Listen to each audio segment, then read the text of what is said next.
Prime Minister Narendra Modi congratulates His Excellency Ibrahim Raisi on his election as President of the Republic of Iran. He is looking forward to working with the President to further strengthen the warm ties between India and Iran.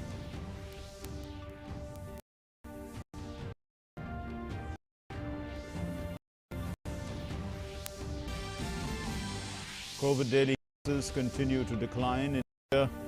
Less than 60,000 cases being reported in the last 24 hours, the lowest in 81 days. Daily recoveries continue to outnumber the new cases. For the 38th consecutive day, recovery rate increases to 96.27%.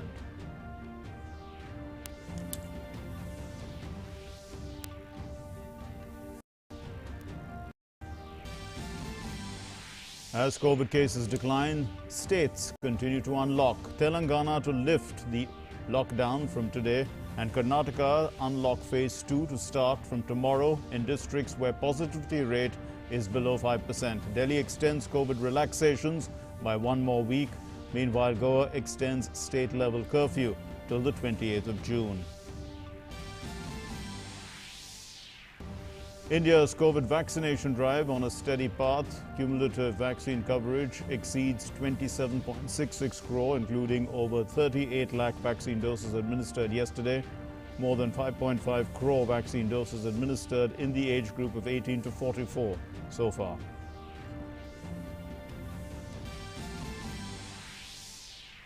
Thousands take to the streets across Brazil to protest against President Bolsonaro's pandemic response as Brazil surpasses 5 lakh deaths from COVID-19. Protesters criticize the president for not acquiring vaccines fast enough and for questioning the need for mask wearing. And in sports, in the World Test Championship final, India is in a position after being put into bat on a rain-affected day at Southampton. While in the one-off test in the women's section, India comes back from the brink after being put in for follow-on and draws the match.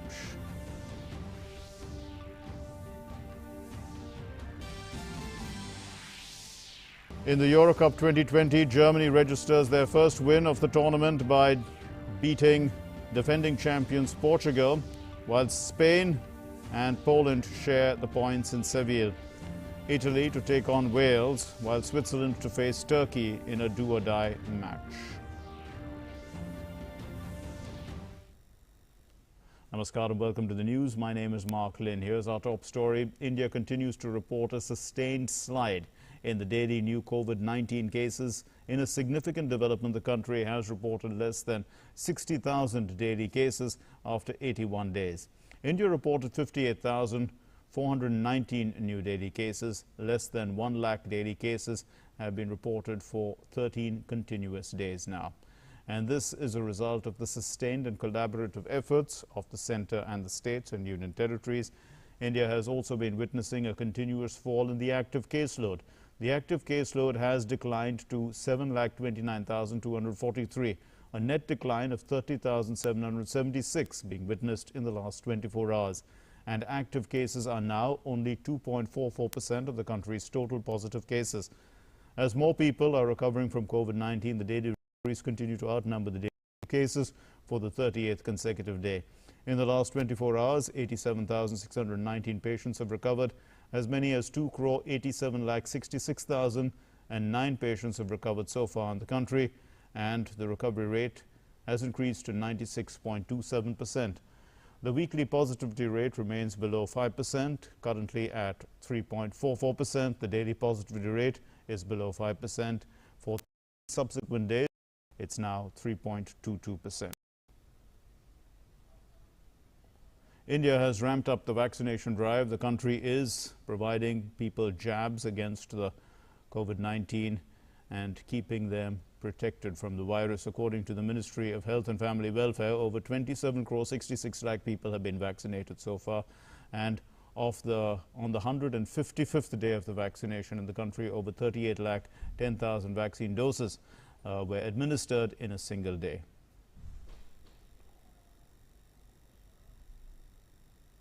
As part of the nationwide vaccination drive, the country has been supporting the states, that's the government of India, has been supporting the states by providing them COVID vaccines free of cost. The implementation of the liberalized and accelerated phase 3 strategy of COVID-19 vaccination has started from the 1st of May. Under the strategy, every month 50% of the total Central Drug Laboratory cleared vaccine doses of any manufacturer would be procured by the government.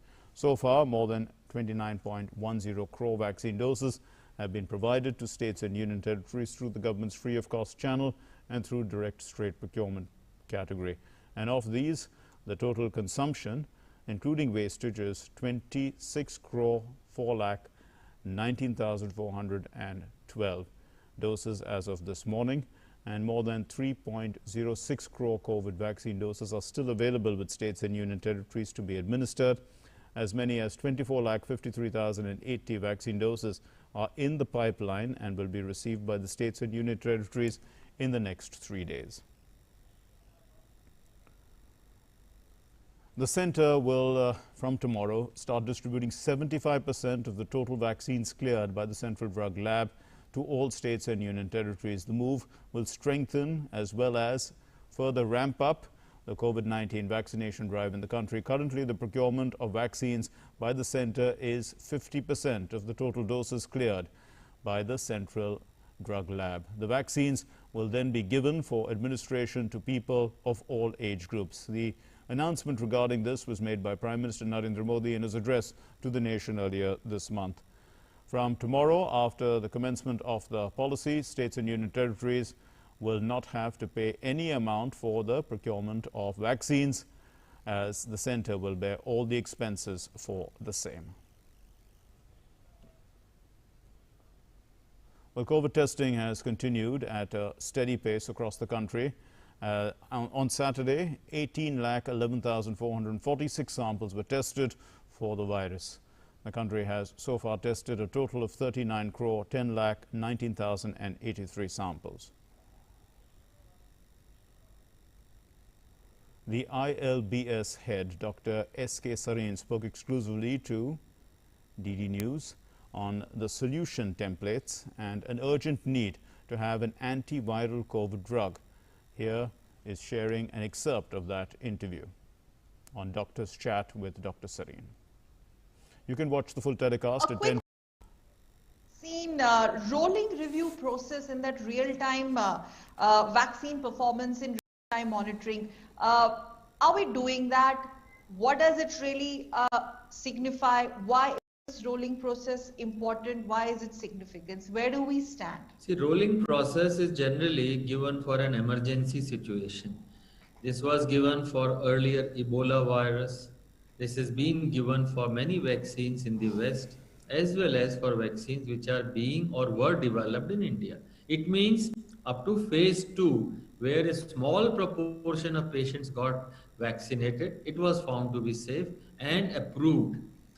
Now is the larger population phase 3. You can keep vaccinating but keep reporting any adverse events. And I don't think it is wrong.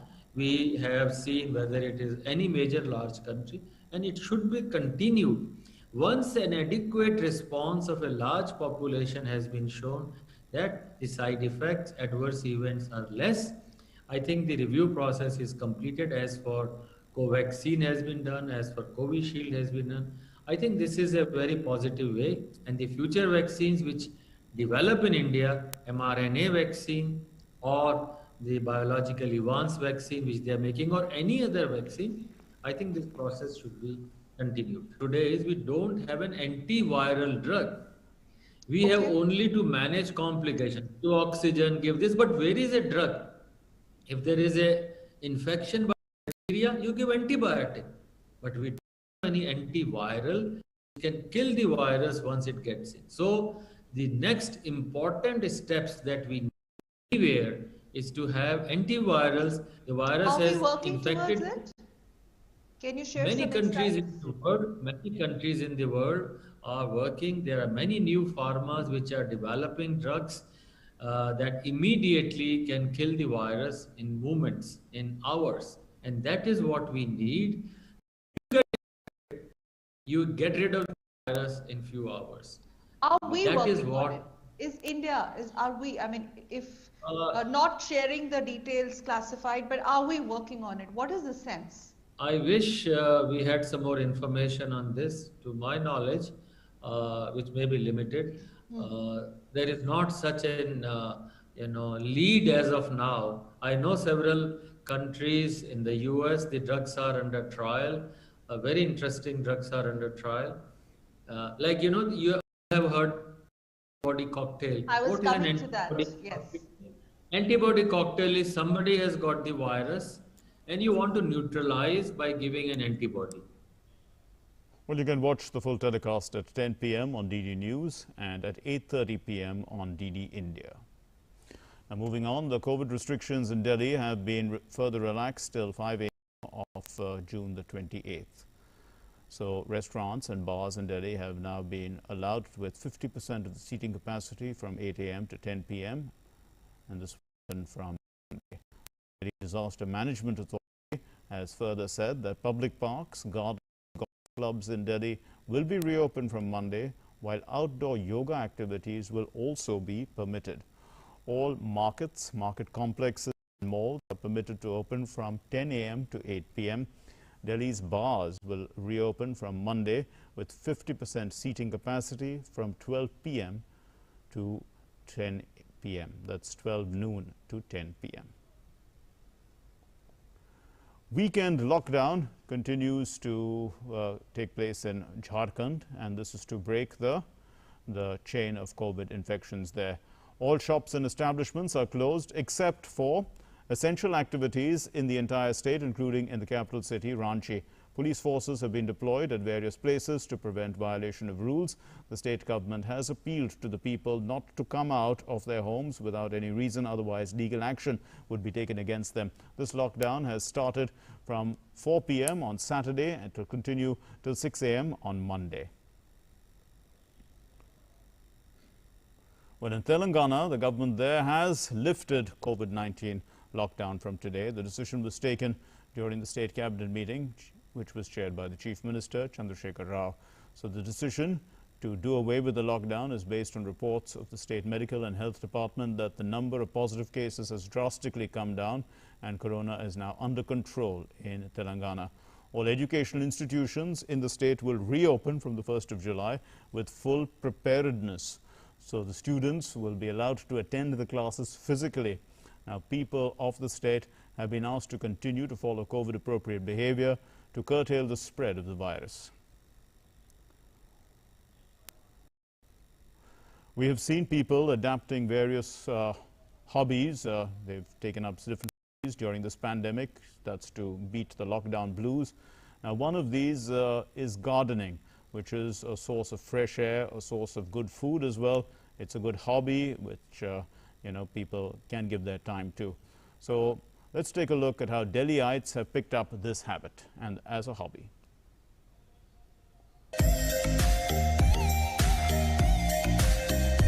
Imagine pomegranates, mangoes, different gourds and seasonal vegetables growing in your balcony. In the pacey urban life, all of this seemed impossible until everything came to a standstill during the pandemic. Mr. A.K. Ray, an 8-year-old senior citizen, started growing vegetables since the year of the pandemic, which has now become his full hobby. During pandemic, I cannot go out, so I was confined practically over here. That's how I started my kitchen gardening, and whatever I produced over here, I consume myself, distribute to my neighbors, I distribute sapling to my neighbors, and I am happy and I am completely engaged. I don't feel bored because I am always busy with my garden. Mother-daughter duo Lakshmi and Nitya took this time and expanded their hobby of gardening and even turned it into a small business. We started Terrace Stories, which is a little business, a mother and daughter initiative during the pandemic in October. And Terrace Stories is basically our plants. So we make our own terrariums, we make our own bamboo planters. If you see in our terrace garden, we have a vegetable patch and we have all the leaves. We have parsley, celery, lettuce, all the herbs, basil. We've got all these things growing. Have also inspired others to take up kitchen gardening and use their produce for their day-to-day cooking. Eating healthy has become one of the greatest concerns during the pandemic, and several people in residential areas have taken up to agriculture, or as we call it, gardens during the pandemic, and have been growing several fruits and vegetables. As we can see, some very beautiful pomegranates, people have grown at their houses and actually eating their own produce and living a healthy lifestyle. This was the best hobby that people have, inculcated during this 1.5 year. I have seen so many of my friends, I'm a group of many kitchen gardens, and they are actually telling ladies and gents even to join groups, and wonders. Growing eggplants, tomatoes, capsicum, mint, tulsi or chilies is quite economical. And urban families are nurturing kitchen gardens in their terrace and balconies, making their own compost and building their green heaven. Meghna Dev's report, DD India. Well, incessant rainfall in some parts of the country, in the mountainous regions, in the plains as well, has raised the level of water in the river Ganga, due to which Bijnor Police Administration, they have been alerted. The police are in the process of shifting labor as well as farmers who are working alongside the Ganga, and they are asking them to move to safer places. So 3 lakh cusecs of water has been released from Haridwar in view of the rising water levels in the Ganga, and people along the villages, they have been asked to be careful because of the risk of floods. More than a dozen villages in Mandawar area, which adjoins Bijnor, are situated on the banks of the river Ganga. Some international news now. The hardline judge Ibrahim Raisi became the new Iranian president. This is after the counting of votes revealed a significant lead for him post the presidential elections. The supporters were seen celebrating after Raisi's win. Raisi secured a victory after a contest marked by voter apathy over economic hardships and political restrictions.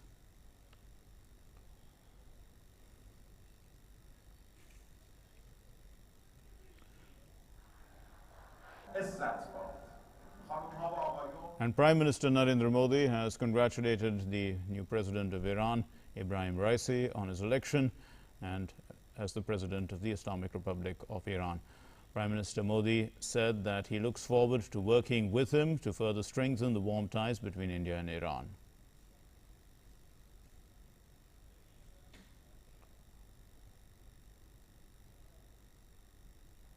Today is World Refugee Day. The day is observed to respect and honor the courage and resilience of refugees across the world. The United Nations has designated this day to celebrate the strength and courage of people who are forced to flee their homes and countries to escape conflict and persecution.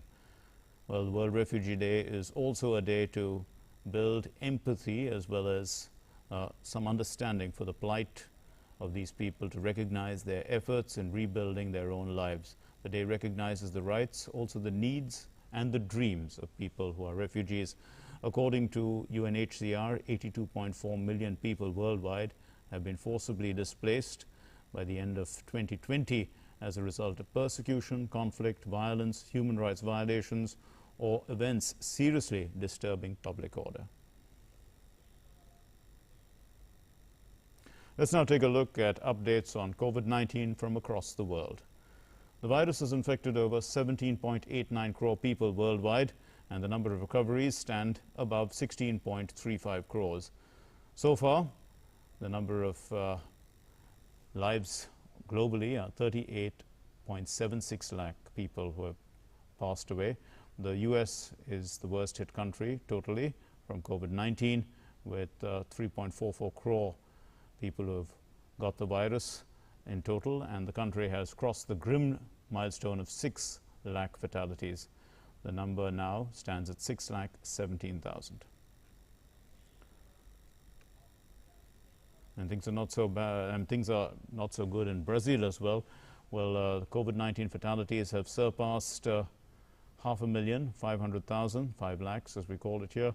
The experts have warned that the pandemic may further worsen with the delayed vaccinations and the government's refusal to back social distancing norms. Only 11% of the population is fully vaccinated against COVID-19 in the country. Epidemiologists, they say that the disease may continue to claim lives even if the vaccinations are ramped up because of the arrival of the winters in the southern hemisphere and also mutations in the virus. So Brazil has over 1,78 lakh cases of COVID-19 and now more than 4 lakh fatalities. Tokyo 2020 on Sunday held a transport operation drill, preparing for the opening and closing ceremonies of the Olympic Games. Nearly 750 staff from the Tokyo 2020 Organizing Committee acted as athletes who boarded 80 buses at the Olympic and Paralympic Village and headed to Japan's National Stadium. 62 buses drove separately from the media center and a hotel where the Olympic officials are designated to stay. Foreign spectators are banned from attending the game, which has a delayed start because, of course, COVID pandemic had disrupted the games from taking place last year. Moving on to other sports news now, the World Test Championship final between India and New Zealand on the second day of play was called off due to poor light. Now, at the end of the game, India had scored 146 for the loss of 3 wickets. Virat Kohli and Ajinkya Rahane were at the crease unbeaten. Earlier, New Zealand had won the toss. They had decided to go in and field first. Rohit Sharma and Shubman Gill played pretty decently. They had a half-century partnership for the first wicket. Rohit and Gill added 62 runs, as we said, for the first wicket. Then Jamieson broke that partnership, dismissing Rohit Sharma for 34. Shubman Gill soon returned to the pavilion. He had scored 28. Pujara, though he batted for quite some time, 54 balls, was out leg before the wicket to Bolt after scoring 8. And Virat Kohli, along with Rahane, tried to handle the innings. At the end of day's play, Virat Kohli remained unbeaten at 44. Rahane was on 29. The first day of the match was completely washed out because of rain. The second day saw only 64.4 overs being bowled. In the Euro Cup 2020, Germany registered their first win of the tournament by beating defending champions Portugal. Well, Germany beat Portugal 4-2 in a Group F encounter with goals by Kai Havertz and Robin Gosens at the Allianz Arena in Munich. However, Germany had benefited from 2 own goals, which were scored by Portugal because Portugal couldn't quite hold their own defense close to their own goal. So in Group F, Germany is now at the second spot with 3 points from 2 games, while Portugal is at the third spot with 3 points from as many games. Germany will now next take on Hungary, while the defending champions Portugal will be locking horns with the world champions France. In Group E, the match between Spain and Poland ended in a draw. Robert Lewandowski played well, helping Poland save the day after Spain had taken a 1-0 lead. The Spanish striker, Gerard Moreno, he had missed a penalty at a crucial point of the match, and for Poland, Lewandowski scored the equalizer in the second half. The draw helped Poland to keep hopes alive of reaching the knockout levels, and this defeat for Poland, if they had lost, would have resulted in an elimination for them. The 7th International Yoga Day is around the corner, and while the whole world is celebrating International Yoga Day 2020, they're doing so with zeal and enthusiasm. This is despite the fact that the celebrations this year are going to be somewhat muted because of COVID-19 pandemic. India's permanent representative at the United Nations, T.S. Tirumurthy, said that the UN is organizing a virtual event on the 21st of June, and that starts from 8:30 a.m. New York time. The 7th International Yoga Day will be celebrated in higher education institutions with the theme Be with Yoga, Be at Home tomorrow. The theme motivates people to adopt a healthy lifestyle and stay at home by doing exercises and yoga. The University Grants Commission has issued an advisory to universities and colleges for students, faculty members, officers and staff to participate in the 45-minute common yoga protocol and perform yoga for building immunity and relief from stress, and also to take online pledge to make yoga an integral part of their lives.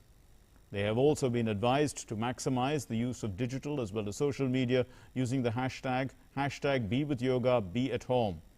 In addition, the UGC, through its Inter-University Center for Yogic Sciences, is supporting the proposals from 40 universities to organize activities on yoga, and the UGC has also planned to conduct a series of webinars at the university level, and this is for International Yoga Day. Chinese yoga enthusiasts, they took part in an event which was organized by the Indian Embassy in Beijing to celebrate the ancient practice of yoga ahead of International Yoga Day. More than 500 people, including many Chinese yoga enthusiasts and diplomats, gathered at India House to participate in this event. The yoga session, including the common yoga protocol and advanced yoga demonstration, was led by one of the first Indian yoga gurus in China, Mohan Bhandari. So now the Indian ambassador to China, Vikram Misri, also the deputy ambassador, they took part in this event, which was held, as we said, at the India House in Beijing. The theme of the International Yoga Day 2021 is Yoga for Wellness.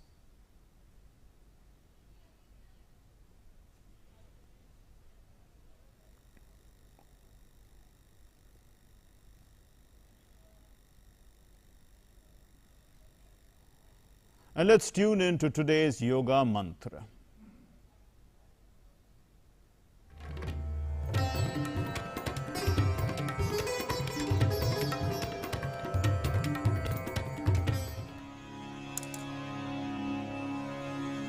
What is called renunciation is the same as yoga, or linking oneself with the Supreme.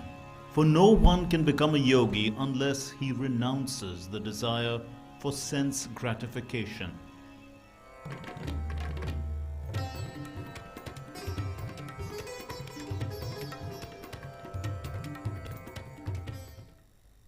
And that concludes the news today at midday. Thanks very much for watching. Namaskar.